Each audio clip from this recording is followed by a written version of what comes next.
Hello friends, welcome to the first lecture of the subject Operation Research. આ video લેક્ચરમાં આપણે chapter number 1 operation રિસર્ચની શરૂઆત કરીશું. બરાબર, આ આખું ચેપ્ટર જે છે એ એક જ વિડિયો લેક્ચરમાં કમ્પ્લીટ થઈ જશે. અને ચેપ્ટરમાં મોટે ભાગે સબ્જેક્ટનો ઇન્ટ્રોડક્શન આવે છે. ચેપ્ટર છે તમને કદાચ થોડું બોરિંગ લાગી શકે, but trust me, this subject is not boring as this chapter. આ ચેપ્ટર થોડું જે છે એ થિયોટિકલ છે, એટલે કદાચ તમને કંટાળો આવી શકે છે, પણ આગળના બધા ચેપ્ટર છે જે મેથેમેટિકલ છે એઝ વેલ એઝ બહુ જ ઇન્ટરેસ્ટિંગ છે. બરાબર, ચાલો એટલે આપણે ચેપ્ટર શરૂ કરીએ. સૌથી પહેલાં આપણે ઓપરેશન રિસર્ચ સબ્જેક્ટની ડેફિનેશનની વાત કરીએ. તો અગાઉ આપણે આની 3 ડેફિનેશન જોઈ છે, એ જ ફરીથી રિપીટ કરીએ. આપણને ખ્યાલ છે આની 2 ફિલોસોફિકલ ડેફિનેશન છે અને એક છે સાયન્ટિફિક વેમાં ડેફિનેશન આપી છે.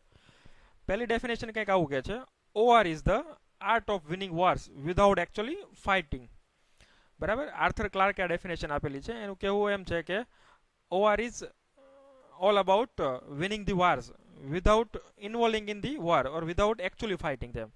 મતલબ કોઈ સિચ્યુએશનમાં ઇન્વોલ્વ થયા વગર પહેલેથી જ પ્રી એનાલિસિસ કરીને સિચ્યુએશન વિશે બધી માહિતી મેળવી અને પહેલેથી જ એવી સ્ટ્રેટેજી અપનાવી કે એમાં રિઝલ્ટ છે કન્ફર્મ હોય. બરાબર, that is the meaning of the definition. Second is OR is the art of giving bad answers to the questions where otherwise worst answers are given. TL સેટીએ ડેફિનેશન આપેલી છે. આ ડેફિનેશન એવું કહે છે કે એવી કોઈ સિચ્યુએશન જ્યાં તમને ખરાબમાં ખરાબ રિઝલ્ટ મળવાનું એવું શ્યોર હોય, તો ત્યાં તમે પહેલેથી થોડું એનાલિસિસ કરીને એ બધી જ સિચ્યુએશનમાંથી લિસ્ટ ખરાબ શું છે અથવા તો ઓછામાં ઓછી જે નેગેટિવ વસ્તુ છે એ કઈ રીતે મેળવી શકાય એ એનાલિસિસ કરીને તમે આગળ વધી શકો છો. બરાબર, એટલે જ્યાં વર્સ્ટ આન્સર મળવાના હોય ત્યાં તમે થોડું એનાલિસિસ કરીને બેડ આન્સર મેળવી શકો, ઓછા ખરાબ આન્સર મેળવી શકો. બરાબર, એવું કંઈક કહે છે. અને છેલ્લી છે સાયન્ટિફિક ડેફિનેશન છે. એ શું કહે છે?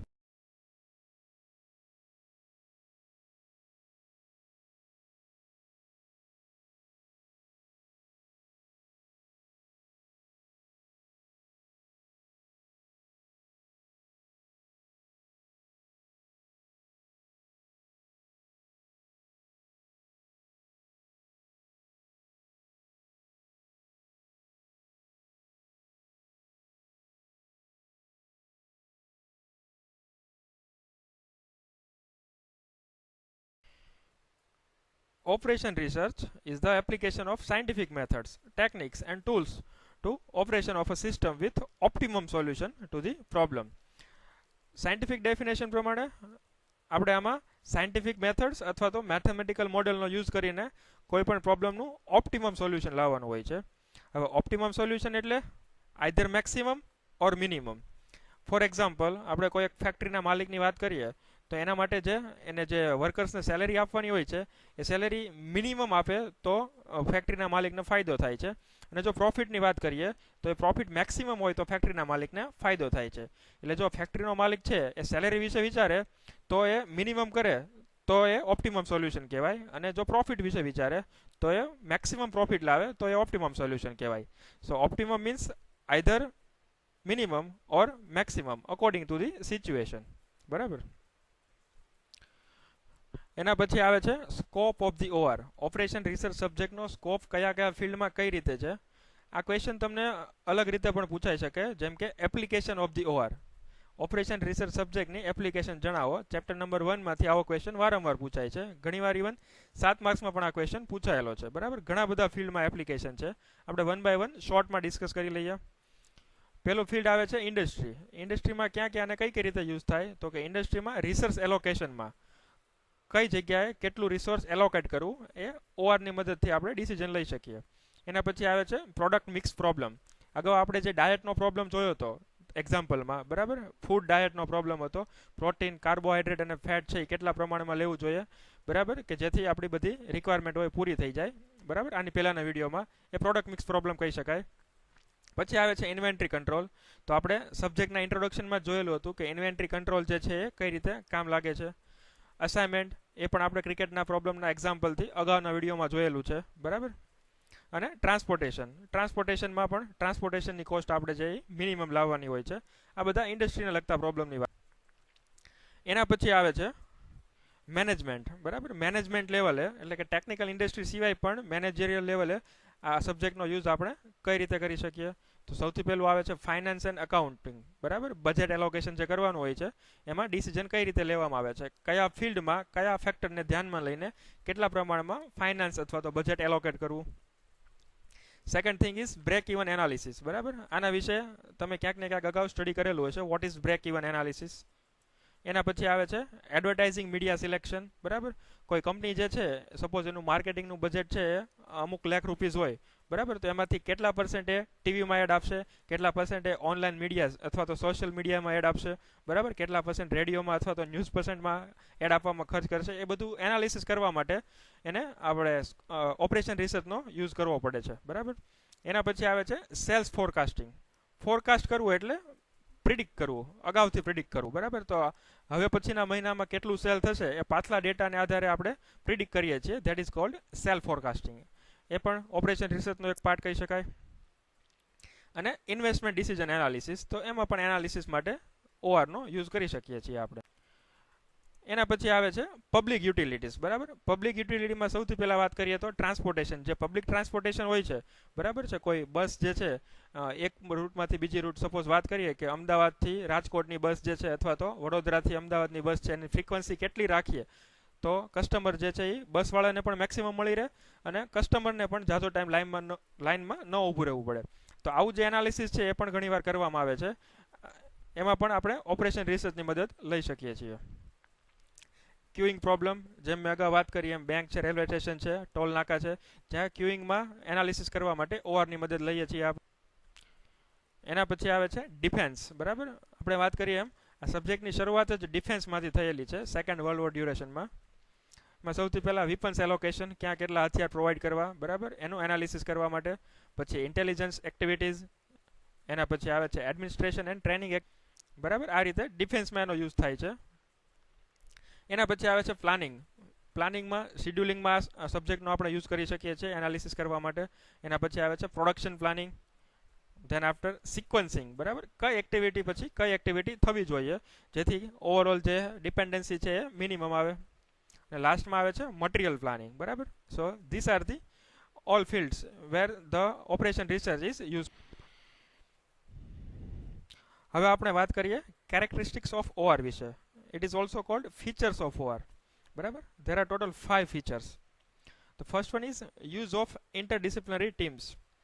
હવે interdisciplinary teams means many number of variables અને કન્સ્ટ્રેન્ટ સાથે તમારે ડીલ કરવાનું હોય છે ઓઆરમાં, બરાબર. કોઈ એક સિંગલ પર્સન કોઈ એક સિંગલ ફિલ્ડનો લઈએ, બરાબર, અને એ જ આખી જે ઇન્ડસ્ટ્રી છે અથવા તો આખી જે ઓર્ગેનાઇઝેશન છે એના માટે ડિસિઝન લે, then it is not justifiable. જો તમારે આખા જ ઓર્ગેનાઇઝેશન માટે ડિસિઝન લેવું હોય તો કોઈ એક ઇન્ટરડિસિપ્લિનરી ટીમ હોવી જોઈએ જેના બધા જ ફિલ્ડ વિશે થોડી થોડી માહિતી હોય અને જે આખો ડિસિઝન છે એ સંપૂર્ણ ઓર્ગેનાઇઝેશન માટે અથવા તો સંપૂર્ણ ઇન્સ્ટિટ્યૂટ માટે આવી શકે, બરાબર. Second characteristic is complete system orientation. જેમ આપણે ક્રિકેટના પ્રોબ્લેમમાં વાત કરીએ એમ આપણો જે ડિસિઝન છે બેટ્સમેનની સિક્વન્સ નક્કી કરવાનો એ કોઈ 5 બેટ્સમેનમાંથી એક બેટ્સમેનને ધ્યાનમાં રાખીને નહીં પરંતુ આખી ટીમને ધ્યાનમાં રાખીને લેવાનો હોય છે, જેથી કોઈ એક બેટ્સમેનના રન કદાચ ઓછા થાય તો ચાલશે પણ આખી ટીમના જે રન છે મેક્સિમમ થવા જોઈએ.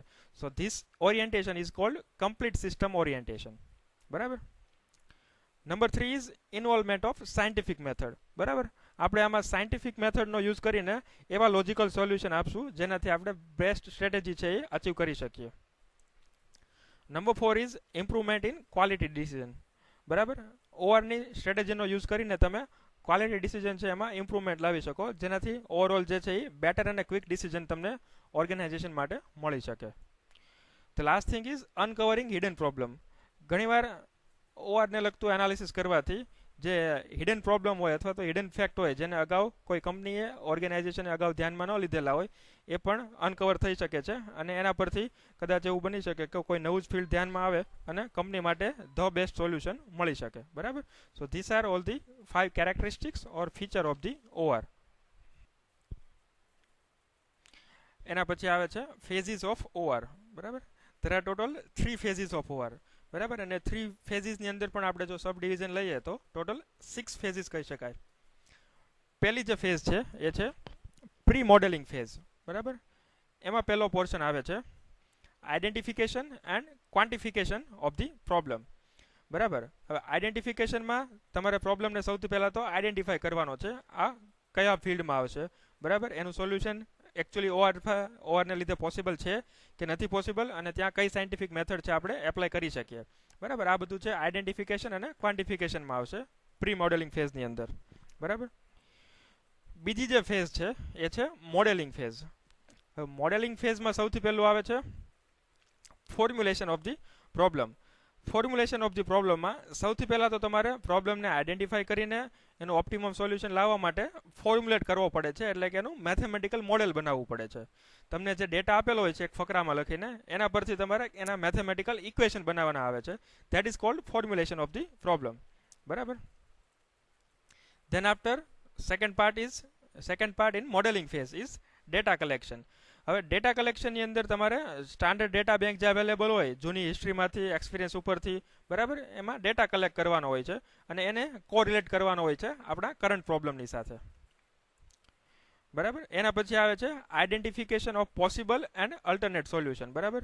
હવે મોડેલિંગ ફેઝમાં જે ડી ફેઝ છે એમાં આપણે પોસિબલ સોલ્યુશન એટલે આપણી પાસે ઘણીવાર આપેલ આ ક્રાઇટેરિયાને ધ્યાનમાં લઈને પોસિબલ સોલ્યુશનની એક રેન્જ મળે છે. સપોઝ 3, 4 કે 5 સોલ્યુશન અવેલેબલ હોય, એ બધા સોલ્યુશનને આઈડેન્ટિફાઈ કરવાના હોય છે અને એમાંથી કયા બીજા સોલ્યુશન છે એ એકબીજાની અલ્ટરનેટમાં ચાલી શકે. મતલબ આ સોલ્યુશન ન ચાલે તો એની અથવામાં આપણે આ સોલ્યુશન લઈ શકીએ એવું આઈડેન્ટિફાઈ કરવાનું હોય છે.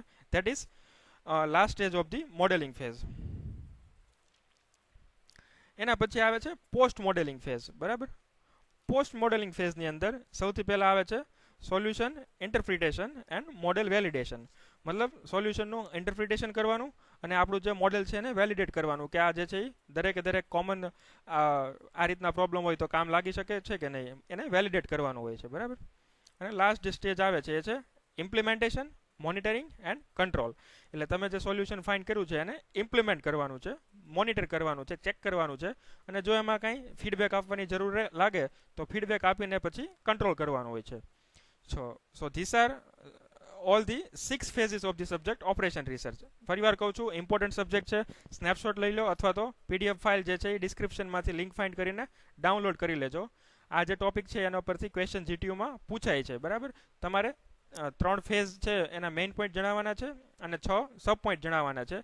જીટીયુમાં ક્વેશ્ચન છે એ 3 કે 4 માર્કમાં પૂછાય છે. ઘણીવાર ડિસ્કસ કરવાનો હોય તો 7 માર્કમાં પણ પૂછાઈ શકે છે. બરાબર. સો 3 ફેઝ છે, pre modelling phase, modelling phase અને પોસ્ટ મોડેલિંગ ફેઝ. અને એમાં જે પાર્ટ્સ આવે છે પ્રી મોડેલિંગ ફેઝમાં આઈડેન્ટિફિકેશન એન્ડ ક્વાન્ટિફિકેશન, મોડેલિંગમાં formulation, data collection and identification of possible solution. Post મોડેલિંગની અંદર solution interpretation and model validation અને ઇમ્પ્લિમેન્ટેશન, મોનિટરિંગ એન્ડ કંટ્રોલ આવે છે. બરાબર. So this is all about phases of OR. અને જે છેલ્લો ટોપિક છે ચેપ્ટર નંબર 1 ની અંદર એ છે limitations of OR. Operation research સબ્જેક્ટની લિમિટેશન શું છે. બરાબર. સૌથી પહેલા આવે છે lack of qualitative or emotional factors. Operation research જે છે એ ઘણીવાર ઇમોશનલ અથવા તો ક્વોલિટેટિવ જે ફેક્ટર્સ હોય છે એને કન્સિડર નથી કરતો. ઘણીવાર એવા ફેક્ટર અવેલેબલ હોય જે પબ્લિકના ઇમોશન ઉપર ડિપેન્ડ કરતા હોય, જેને આપણે મેથેમેટિકલ મોડેલિંગમાં કન્વર્ટ ના કરી શકીએ. બરાબર. તો એનું કાંઈ એનાલિસિસ છે એ ઓપરેશન રિસર્ચ કરી શકતું નથી. ઇન શોર્ટ, ઇમોશનલ ફેક્ટર્સ આમાં ટોટલી ઇગ્નોર કરવામાં આવે છે અને ઘણીવાર એ મોટો ભાગ ભજવતા હોય છે. Second point is limited factor calculation. બરાબર. All factor consideration require huge calculation, time and analysis. બરાબર. જો તમારી પાસે લિમિટેડ ફેક્ટર્સ અવેલેબલ હોય તો આ સબ્જેક્ટથી એનાલિસિસ કરવું બહુ જ ઇઝી છે. બટ ઘણા બધા ફેક્ટર્સ અવેલેબલ હોય તો ઘણા બધા ફેક્ટર્સ માટે ઘણો બધો ડેટા કલેક્ટ કરવો પડે છે, ઘણું બધું કેલ્ક્યુલેશન કરવું પડે છે અને ઘણું બધું એનાલિસિસ કરવું પડે છે. અને એમાં પણ એવું બની શકે કે ઘણા ફેક્ટર તમે જે ધ્યાનમાં લીધા છે એનો ડેટા તમારી સિચ્યુએશન માટે લાગુ નથી પડતો, તો જે તમે એઝમ્પશન કરેલા છે ખોટા પડે છે અને રિઝલ્ટ સાચું નથી મળતું. એના પછી આવે છે need specific or standard format of the problem. હવે આમાં ઓપરેશન રિસર્ચમાં કોઈ પણ પ્રોબ્લેમને તમને જે ડેટા આપેલો હોય છે એનાથી ઇક્વેશનમાં અથવા તો મેથેમેટિકલ મોડેલમાં કન્વર્ટ કરવાનો હોય છે. જરૂરી નથી કે બધો જ ડેટા કોઈ પણ મેથેમેટિકલ ઇક્વેશનમાં ફિટ બેસે અથવા તો કન્વર્ટ થઈ જાય. જે ડેટા મેથેમેટિકલ ઇક્વેશનમાં કન્વર્ટ ના થઈ શકતો હોય એવા પ્રોબ્લેમનું સોલ્યુશન આપણે ઓઆરથી લાવી શકતા નથી. બરાબર. અને છેલ્લું આવે છે resistance of employee and management. હવે ઓઆરનો યુઝ કરીને તમે બેસ્ટ પોસિબલ સોલ્યુશન તો લાવી દીધું તમારી કંપનીમાં અથવા ઓર્ગેનાઇઝેશન માટે, બટ જરૂરી નથી કે તમારા બધા એમ્પ્લોયી અને મેનેજમેન્ટ છે એને એક્સેપ્ટ કરે. બરાબર, ઓઆરથી જે બેસ્ટ પોસિબલ સોલ્યુશન મળે છે દરેકને ગમે અથવા તો દરેકને મેન્ટલી એક્સેપ્ટ થાય એવું જરૂરી નથી. એટલે ઘણીવાર ઓર્ગેનાઇઝેશનમાં એ પણ પ્રોબ્લેમ આવે છે કે best possible solution employee accept કરતા નથી. અહીંયા પણ ઘણીવાર જે છે એ ઇમોશનલ ફેક્ટર નડે છે.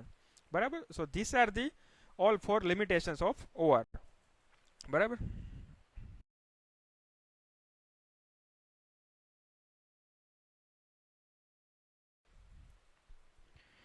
મિત્રો, આ વિડિયો લેક્ચરની અંદર આપણે ઓપરેશન રિસર્ચના ચેપ્ટર નંબર 1 ઇન્ટ્રોડક્શનની વાત કરી, જેમાં આપણે ઓઆરની definition, characteristic of the OR, various phases of OR, scope અથવા તો એપ્લિકેશન ઓફ ધી ઓઆર અને લિમિટેશન્સ ઓફ ઓઆરની વાત કરી. બરાબર, ચેપ્ટર નંબર 1 છે, નાનકડું છે, થિયોટિકલ છે, આમાં આટલા જ ક્વેશ્ચન આવે છે. જો તમારે આ ક્વેશ્ચન જે છે એનું ગમે ત્યારે શોર્ટમાં રિવિઝન કરવું હોય તો તમે આ વિડીયોમાંથી પણ જોઈ શકો છો, વિડીયોમાંથી સ્નેપશોટ પણ લઈ શકો છો, જેથી 4-5 સ્નેપશોટથી તમે આખા ચેપ્ટરનું રિવિઝન કરી શકો છો. અથવા તો ધ બેસ્ટ વે કે જે હું સજેસ્ટ કરું છું એ ડિસ્ક્રિપ્શનમાં મેં તમને આ જે વિડીયો જે છે એની પીપીટીની એક પીડીએફ ફાઇલની લિંક આપેલી છે. એ પીડીએફ ફાઇલ તમે ડાઉનલોડ કરી લો, ચેપ્ટર નંબર 1 માટે ગમે ત્યારે પીડીએફ ફાઇલમાંથી રિવિઝન કરી શકો છો. બરાબર, અને જો તમારે ઓઆરને લગતું કોઈ પણ સ્ટડી મટીરિયલ ડાઉનલોડ કરવું હોય તો તમે www.gtustudies.com પર જઈને ઓઆર સબ્જેક્ટમાં જાઓ, ત્યાં તમને બધું સ્ટડી મટીરિયલ, બધા જ વિડીયો અને બધા જ પીડીએફની લિંક છે અવેલેબલ હશે. બરાબર, વિડીયો તમને ગમ્યો હોય તો લાઇક આપજો. બરાબર, જેથી અમને મોટિવેશન મળે આગળ આવા સારા વિડીયો બનાવવાની. શેર કરજો તમારા ફ્રેન્ડ સાથે, એને પણ લાભ મળે, અને ચેનલને સબસ્ક્રાઇબ કરો જેથી તમને આગળ આ વિડીયો છે એના નોટિફિકેશન મળતા રહે. Thank you.